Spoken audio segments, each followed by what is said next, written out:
আসসালামু আলাইকুম। আমি মরিয়ম, ঠিকানা মিঠাপুর। আমার মা 10 থেকে 12 বছর পর্যন্ত একজিমায় ভুগছে। এই জায়গা চিকিৎসা নেওয়ার পর আলহামদুলিল্লাহ এখন সুস্থ আছে। এখানে আগে কি সমস্যার জন্য আসছিলেন? আগে আসছিলাম একজিমার সমস্যার জন্য, চুলকানি সারা শরীরে, হাত পায়ের চুলকানি, একজিমা ছিল। কার সমস্যার জন্য? আমার আম্মার সারা শরীরে, হাতে পায়ে ফাইটে রক্ত বের হইতো। হ্যাঁ। কোনো কাজকর্ম করতে পারতো না, সমস্যা ছিল অনেক। হাত ফাইটে ফাইটে রক্ত বের হইতো, খুব চুলকাইতো, শরীরে সারা শরীরে ছিল। তা এর জন্য কোনো চিকিৎসা করছিলেন? হ্যাঁ, অনেক করছি, হোমিওপ্যাথি ওষুধ অনেক টাকা খরচ করছি। হোমিওপ্যাথি ওষুধ খাওয়াইছি অনেক জায়গায়।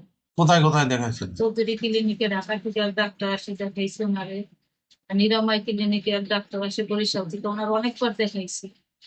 এখানের পরে সুস্থ হয় নাই, এরপরে এই হোমিওপ্যাথি এই জায়গায় আসে আর সেটা হোমিও মেডিকেল।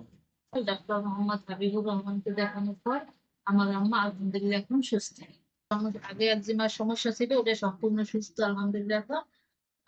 এখন আবার আজকে আবার আমার মায়ের সারা শরীরে ব্যথা ব্যথা ব্যথার সমস্যা, এই জন্য ওষুধ নিতে আসছে।